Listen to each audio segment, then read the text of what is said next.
tube of diameter 10 cm ends with a cover with 3 openings.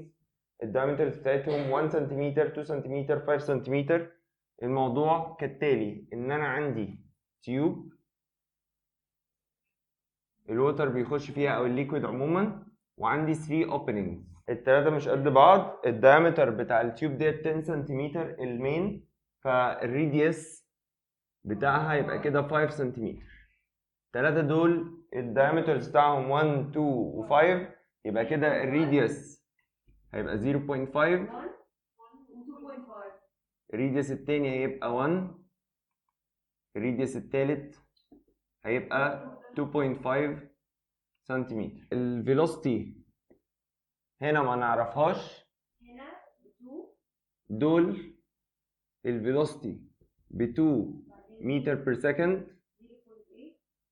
0.8 متر بير سكند، و 0.2 متر بير سكند، ولا 3.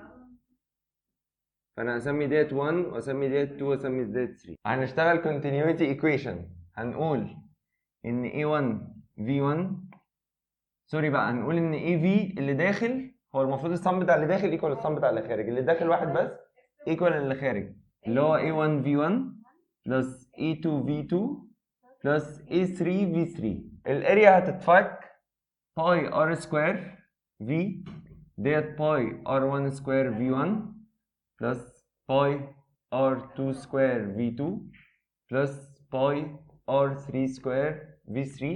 البايات هتتاخد كومن وتروح مع الباي، يعني البايات دي كلها ممكن اشيلها، مش هتفرق معايا في حاجه. انا عايز الفيلوسيتي، يبقى كده الفيلوسيتي هتبقى ايكوال السم بتاع دول اوفر ار سكوير. السم بتاع دول يعني هيبقى R1 سكوير يعني 0.5 سكوير تايمز 2 بلس 1 سكوير تايمز 0.8 بلس 2.5 سكوير تايمز 0.3. والار سكوير هتنزل تحت 5 سكوير، يبقى ده كده هيطلع ايكوال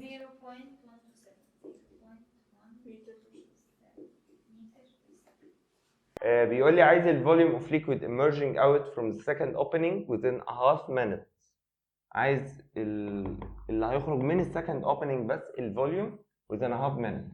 فاكرين لما قلنا انا عايز الفوليوم فبجيب الكيو في الاول، يبقى انا هجيب كيو في بتاعت السكند اوبننج بس، يبقى A2 V2 يبقى باي R2 سكوير V2 يبقى ايكوال الباي ممكن نعملها 22 over 7 باي 10 باور نيجاتيف 2 باور 2. انا هنا دي مش continuity equation، يبقى لازم احول. لازم، لان مفيش ار الناحيه الثانيه تروح معاها، مفيش اسمه ايه دوت، مفيش سنتي الناحيه الثانيه يروح معاها. تمام. هنا عشان انا كنت هحول فوق واحول تحت فمش اشكال. V2 اللي هي 0.8.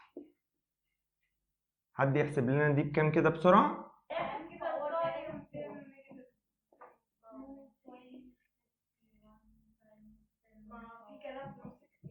متر كيوب بير سكند. انا عايز بقى الفوليوم نفسه، فاروح اعمل ايه؟ هيبقى الفوليوم اللي هيعدي هيبقى ايكوال كيو في تايمز التايم. كيو في اللي هي 2.51 تايمز 10 باور نيجاتيف 4 تايمز التايم هو هاف مينت، يبقى 30 سكند